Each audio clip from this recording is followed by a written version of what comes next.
Right, where am I today, subscribers? Right, well, I've come to a lovely little place which is on the banks of the Firth of Forth. Now, let's pull up a map, actually. Let's pull up my map. So the Firth of the Forth gouges into the east coast of Scotland. So you've got, it comes along past Edinburgh, and then you've got Fife above it. And so I'm just along past the famous bridge, and then in Culross. So it's a lovely little place. I don't know anything about it, other than I think off the top of my head there was coal workings here originally, and I think they did stuff with salt, but I'll probably explain that as we go along because that's quite interesting. I know a little bit about that anyway from, especially when I was younger, I lived near the coast, so I understand how that works. But I just want to explore. It looks like a lovely little place, and that's what I like, a little bit of tradition, instead of being stuck in the city full of buses belching out fumes in your face and people screeching on like idiots. So it's quite nice to get away from all of that. So I've parked up the top of the hill really so I can get a lay of the land, and then I'm going to have a little look and a walk along into the woodland, and hopefully get a higher view as well, and just see if there's any little ruins and things like that. So I'm looking forward to it, and that's all I can really say. It's today's relaxation. Now the problem is summer has come to an end. It's now autumn, so the leaves are just beginning to turn colour. And things are starting to drop and things like that, which I love the colours, but I think it's also a shame and some of the animals suffer. So it's good and bad this time of year, but we'll see what we can spot. So I'm looking forward to this. And in fact, from where I'm sat now, I can see the Firth of Forth, and on the other side is like some flames. In fact, I'll film it and then I'll insert it into this footage. So here's the flames I can see. So look at that.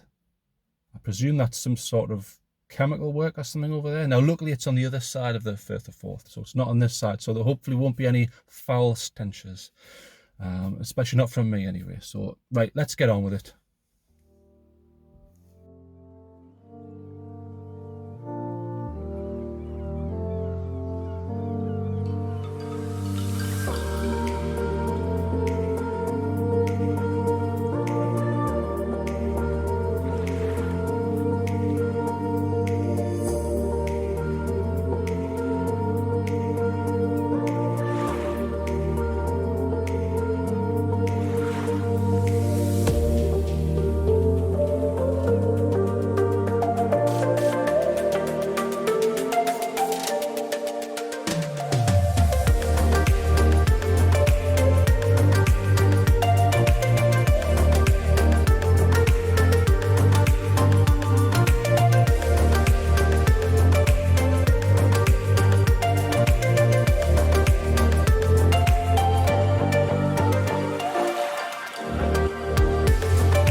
Look what I've found here, some seaweed.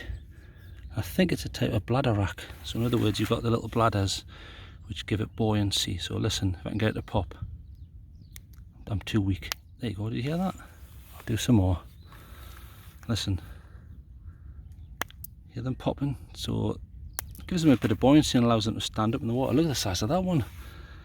That's a whopper. Boom. So they're just hollow inside, I'll show you. They're actually hollow.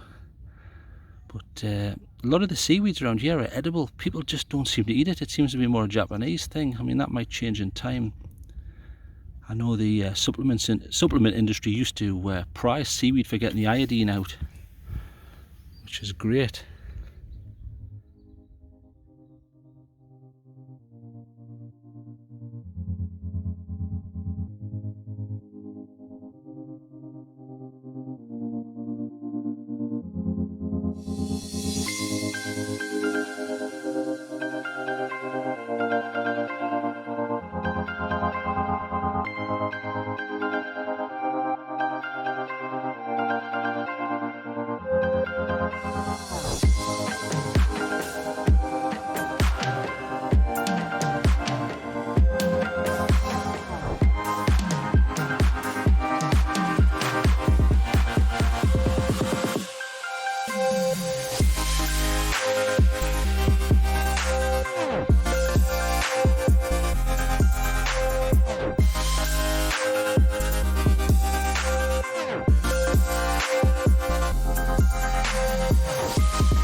I'm just at the end of the pier here at Culross. It's quite hard to get along actually, but once you get along it's beautiful. I'll see if I can turn this around. Follow me a bit. Right, keep coming, that's it. Down a bit, down a bit, down a bit. There, can you see it in the background? So there's Culross. There, that's better, you can see now. So there's Culross in the background. Beautiful. In fact, I'll give you a bit of a turn around so you can see what the place looks like. But look at it. Sun has actually come out, which is fantastic. So beautiful place. The only thing is, right across the water you can see that the chemical works, but if you imagine that they are clouds of pixie dust, then it's not an issue. So beautiful here, but you've got to cross a railway to get here, which is quite interesting. So I'll turn it around again so you can see a bit more. Listen to the birds. I think they're called marsh wardens or something. Well, that's the nickname anyway. Because they're always kicking off when somebody comes into their territory. I'll have to look up the proper name, but masses of beach here, nothing happening. In fact, I'll duck down so the camera tries to follow me. There you go. So if you can see, there you go. So you can see now all the beach behind me. So beautiful here, well worth just to come to this section. It's well worth it. But obviously, I'm gonna go west. Inwards with the Firth of Forth on my left, and then I'm going to head up into the hills a bit. I'm seeing hills, they're not particularly tall, but I'll head up that way anyway, so come up with me a bit. There you go. And we'll see how it goes. So I'm off. Follow me.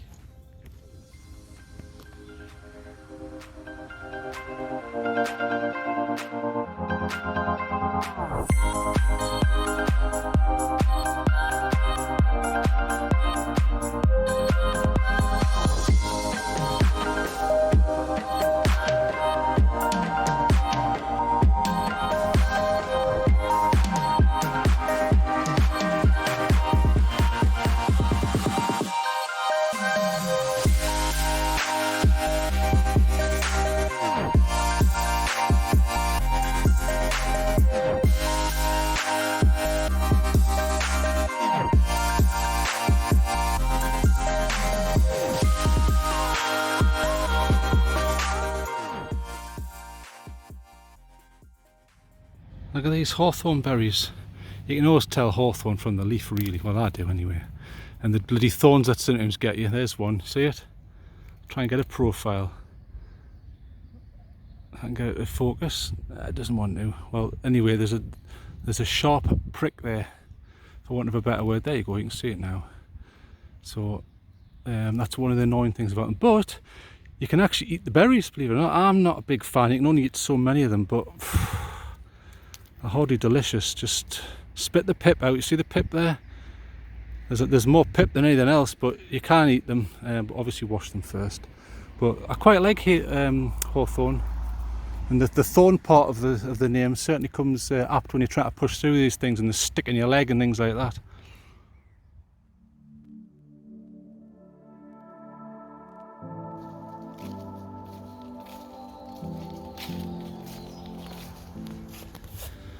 Aha, here we go, look. An aptly named affliction of trees here, well, on the leaf anyway. It's actually fungal. It's called tar spot. Now, how aptly named is that? It actually looks like someone's dropped hot tar on it. It doesn't seem to affect the trees long term, and obviously these fall off and then go into the ground, but the tree seems to come back the next year. But there you go, tar spot. Weird thing, isn't it?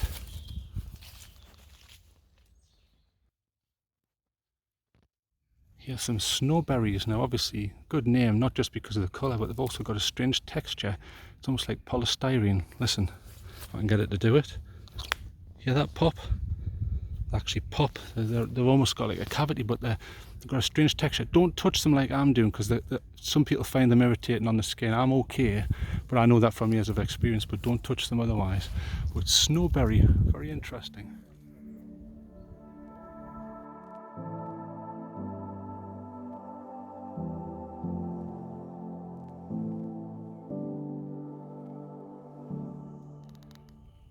Some juicy blackberries maturing here. This one's still red, so it's not ready, but and obviously to look at it you're probably thinking that's a raspberry. It's not, because if I pull them, see that bit stays in, whereas a raspberry, this bit comes out. So this is an unripened blackberry, but great, good for you, full of potassium and things like that, and vitamin C, and free.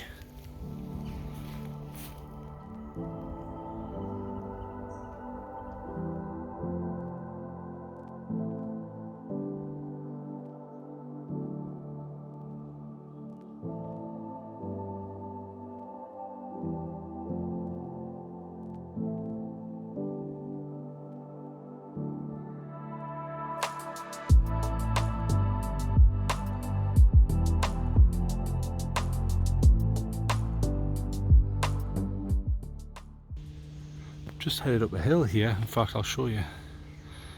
There's the hill I'm trying to conquer, and look at this tree. Most people would see this and say, well, what's that? You can tell it's an evergreen because it's got like thick glossy leaves, but I can get it to focus. Hang on. There. Nope, I will get it to focus. Right, finally we're sort of focused. As you can see here, well, in fact I'll give you a better view here. On the back of this leaf, same tree, but can you see the jagged serrations? So what's happening here is, this is holly. See the spikes? Listen. So that's why it's difficult to identify this. Sometimes you look at that and you say, well, it could be anything, but look, there's the little jaggy bit. It's amazing. I'm having trouble focusing here. That's better. Felt like I was drunk. Right, so you see the little spike there? So it looks like a normal plant, like a rubber plant, and then a holly, but it is actually a holly. So if you find, there you go, the older leaves there, so it is a holly. It's one of my favourite plants actually, because even during the bleakest winter you have this lovely thick healthy green looking plant, and it stops you thinking, God, everything dies off in winter. But it's beautiful here. Not a single person around.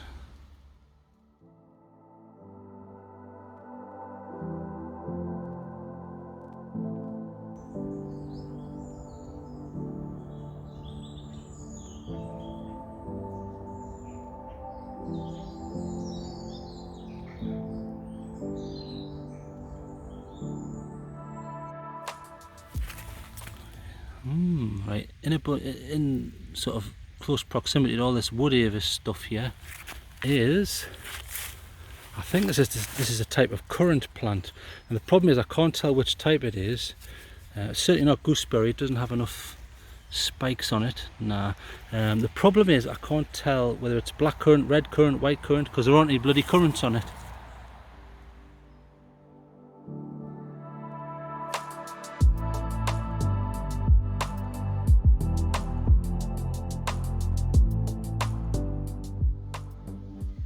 Just walking along the road here, as you can see, and look at all these apples.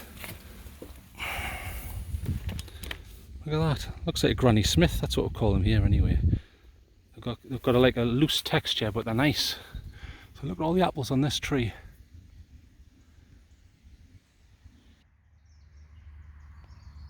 Look at this.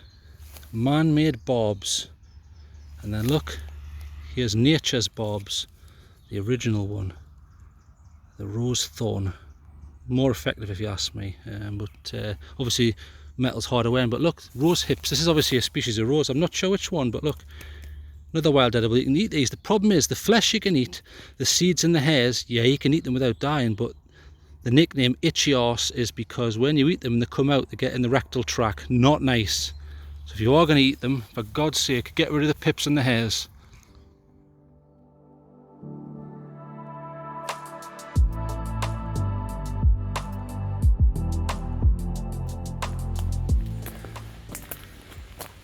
Listen to that.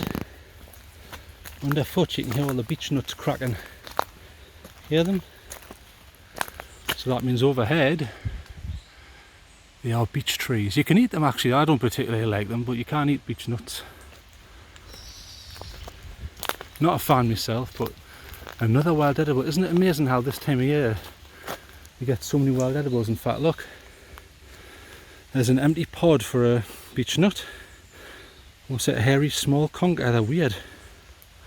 But beautiful, yeah, look at this.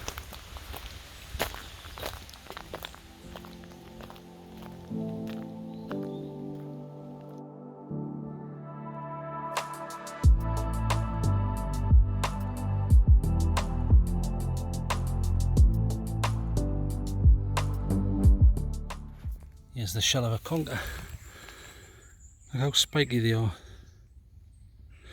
And then inside you get these, and the kids love them here. They play a game with them. So almost looks like a piece of walnut. Strange stuff. Non-edible though.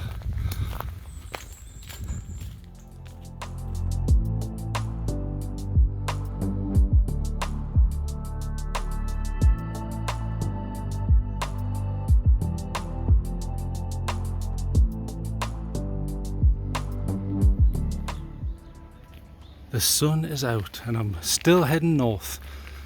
So back the way I came, so down there is the Firth of Forth. So I'm heading up north and I've been climbing continuously for about 10 minutes. It's a windy path and I passed a lovely farm there, dairy farm.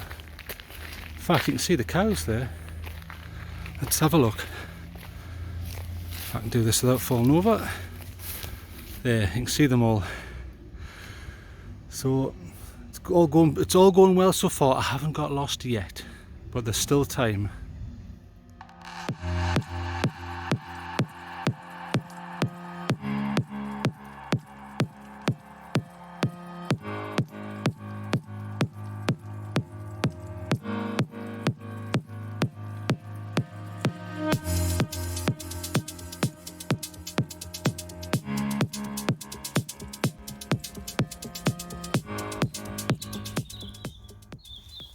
Look at this beautiful example of sphagnum moss.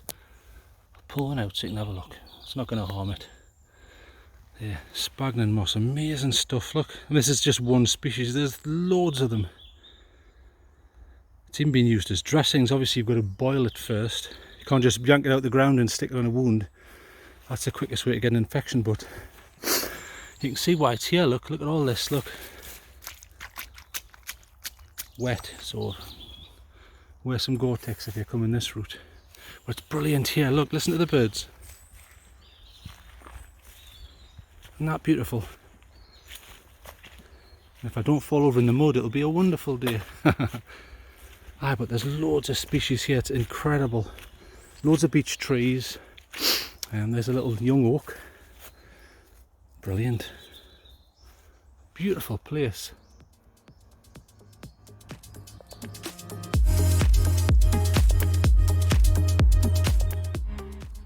Deep in the pines here, where it smells lovely and fresh, I must admit, is something from the past. So let's have a look. If you come off the beaten track a bit, you come across this very ancient thing. So I'll get my shadow out of the way so you can actually see what you're looking at. So that there is a plague grave, because obviously in Europe we had the Black Death plague, and a lot of people died. Now this one dates back to 1645, so bloody ancient. And interesting enough, people have left flowers, and obviously not from back then, but strange little gizmos, and there's a Christmas ornament for some reason. Isn't that interesting?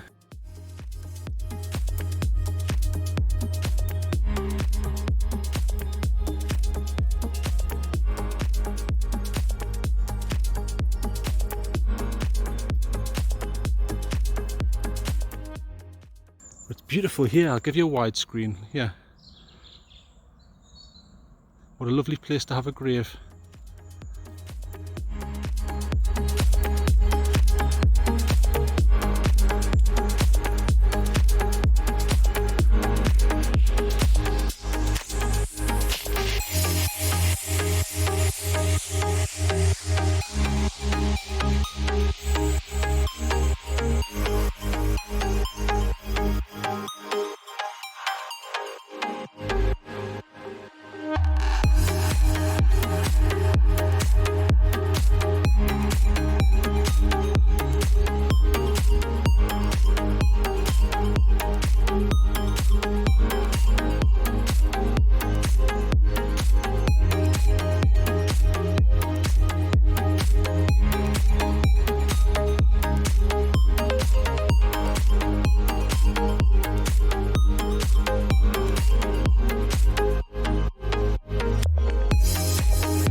An interesting bit of history here.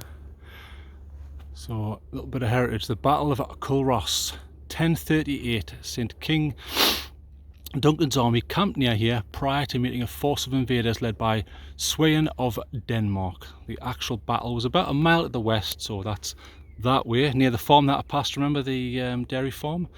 And the standard stone there is enough to have supported the Scottish flag during the battle. The Danes won, pursued Duncan's troops north and besieged them near Firth. Interesting. Now this is interesting. The locals fed Danes bread laced with ale and bread laced with deadly nightshade. So that's something that grows around here and it kills you if you have enough of it. It gave them a deep sleep, enabling Macbeth to enter their camp and slaughter all but 10 of them. Wow. And then for people who know their history there, it was soon after that Macbeth famously met the 3 witches. That is fiction. I don't want people getting mixed up. There was a Macbeth, but whether he met 3 witches in the fields is complete conjecture. Tell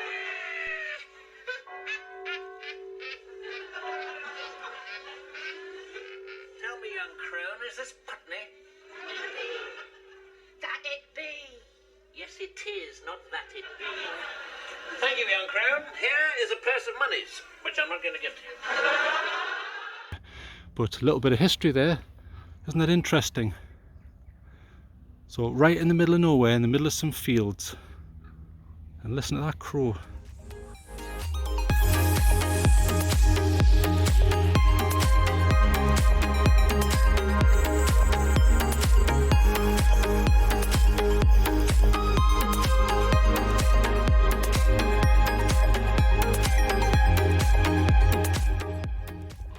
Right, I think I've been walking enough, so I deserve some wild edibles.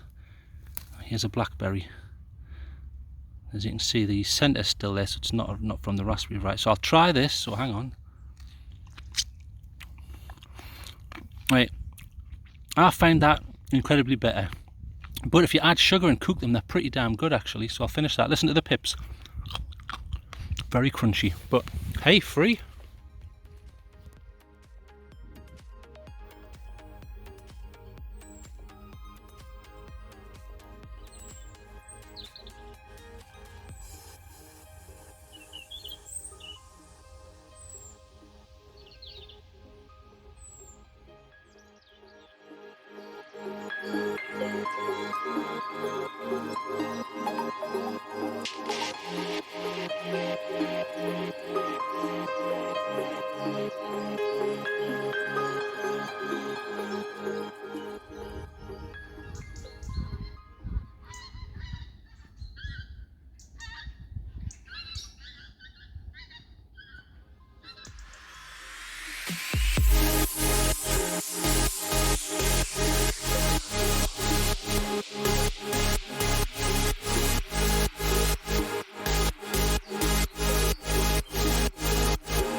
Here I am at West Church. Now, I'll show you, look, I'm having to duck to get under here. So you can tell how old it is, because in the olden days everyone was short. Nothing wrong with being short, but that's what it was like in the olden days. So, fantastic place. At the 1500s this was built. It's the remains of a church really now. There's very little left. I mean, I'll show you behind me, hang on. If I come into here, as you can see, look, it's overgrown with ivy, look, incredible. I mean, this would have been a beautiful building.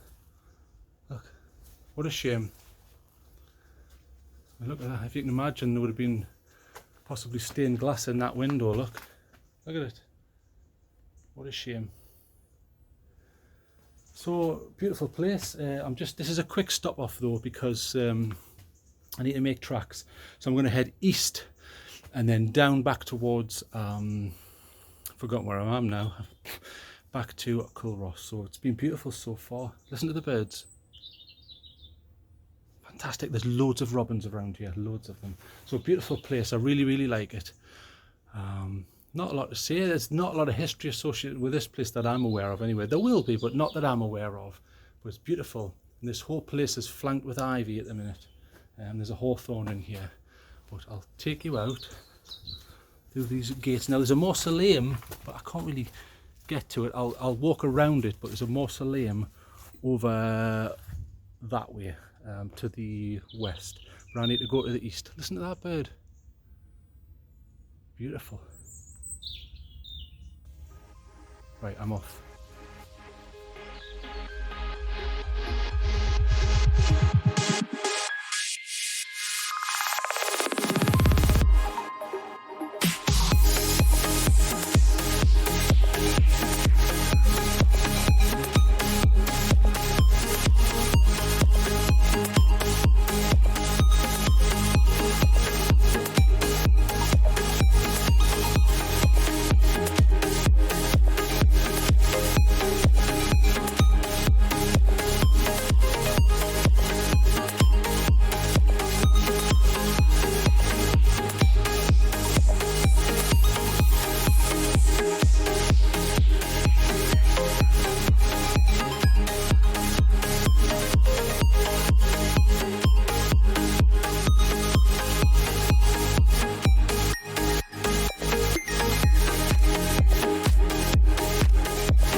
look at this on this gravestone. Well, it's a really old gravestone, this, but there's a skull there, and then there's the crossbones underneath you, which you can just see, but obviously because it's so old and over time the ground has built up. And then next to it, it's hard to see, but it actually is, it's a egg timer, or certainly a timer with sand in it. So there's a little reminder to everyone watching this. And I don't mean to be morbid, but your own mortality is a thing and nobody has ever come back. So make the most of the life that you've got, because time is running out and we're all headed to the ground. I know that sounds morbid, but I would just like to say that as a way to tell people, pursue your dreams, do well, and be nice to people, because you're only here a short amount of time, so you might as well be nice. I mean, that's not asking too much, is it? Right, I'm going to sit and listen to these birds.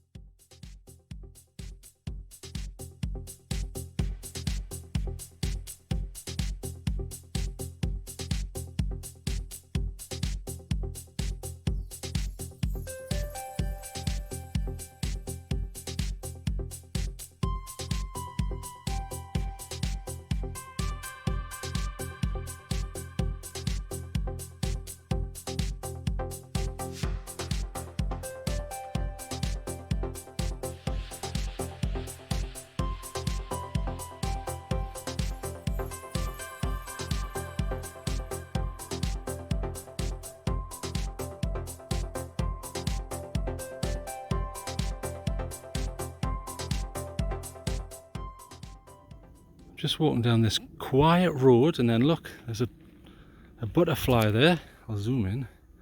Looks like a red admiral or something. But look and listen. Can you hear that? That whole thing is covered with honeybees. I'll get as close as I can safely, but they've all got the little sacks on the legs full of pollen. I'll try and get close, but obviously I don't want them all kicking off, because you do get stung, and I have been stung before by bees. Can you hear them all?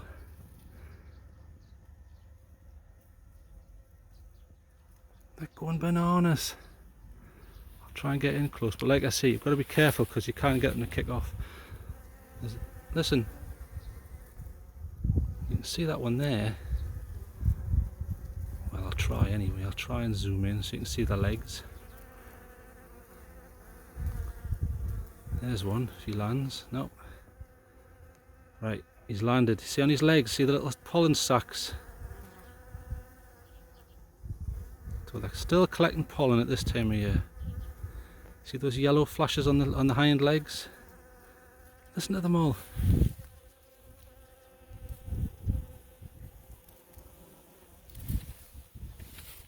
Right, I'm off before I get stung to death. So I'll continue up this road. I'm still heading east, and it's beautiful. The sun is out, and it's beautiful for this time of year. And I'm on some boring tarmac, as you can see. But look at the mud. So I have been through it. I've been through the thick of it. And we call that clarts here. It's probably not used in the rest of the country, and certainly not abroad. It just means thick clods of mud, really. But beautiful place here, quiet. Still haven't seen anybody. Nice and relaxing, that's what I like. And look, no one for miles. All I can hear is a crow.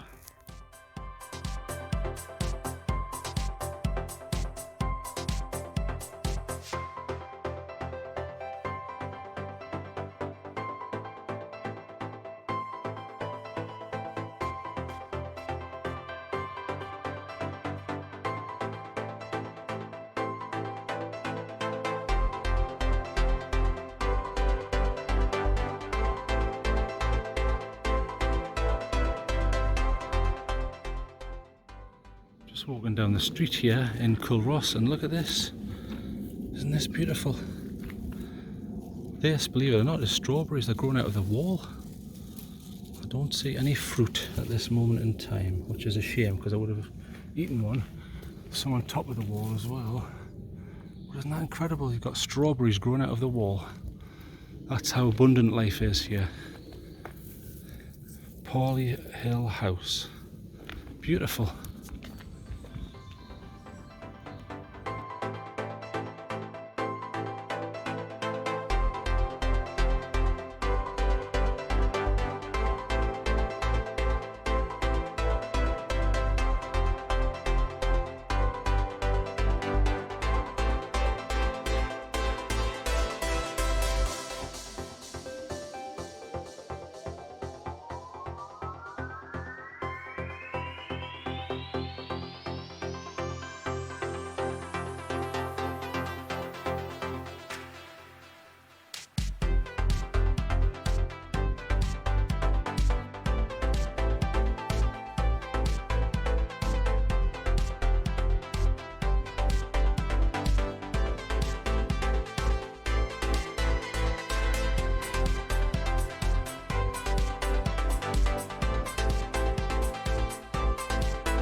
Right, finally I am almost at the end of my journey. I've gone all the way around in a rectangular pattern really, and I'm back at the Abbey in Culross. Beautiful place, and listen, you may not be able to hear it. I've stopped. Well, there's bees all over. You can't hear them now. And look at this rose here right next to me. Look at that. Isn't that beautiful? In fact, there's roses all the way along there. Beautiful. So, beautiful place, lovely and quiet. Look, no one around. Nobody there. So I'm just outside the Abbey, and like I say, almost done. I've had a lovely time. It's lovely and quiet here. It's relaxing. So I'm going to give it a mark out of 10. It needs a bit more diversity walk-wise, but historically very important. I mean, going back to the 1600s, you had the monks getting coal out of the ground and stuff, and then they were able to use that to heat water just down on the ocean there, and evaporate the water and sell the salt. So quite interesting. I'm not going to go too far into history because this is more about the walks, but loads of history. That old church was quite interesting, in the middle of nowhere as well, so nice and quiet. So beautiful place. I'm going to give it a mark out of 10 and then make tracks and listen. You hear the birds? I think they're probably just flying south for the winter. In fact, they are. There's probably about 100 of them I can see in the sky. So marks out of 10 anyway. I'm going to give this a 9. Listen to those birds. I'm going to give it a 9. Beautiful, historic, quiet, just perfect, beautiful place. So again, this side of the river doesn't really get a lot of shout outs and a lot of sort of respect in regards to walks and stuff. Everyone wants to go to Edinburgh and things like that, but instead of going to Edinburgh, just come here. Listen to those birds. I can see probably they're heading towards South Africa by the looks of it. Anyway, I'm away, so bye bye.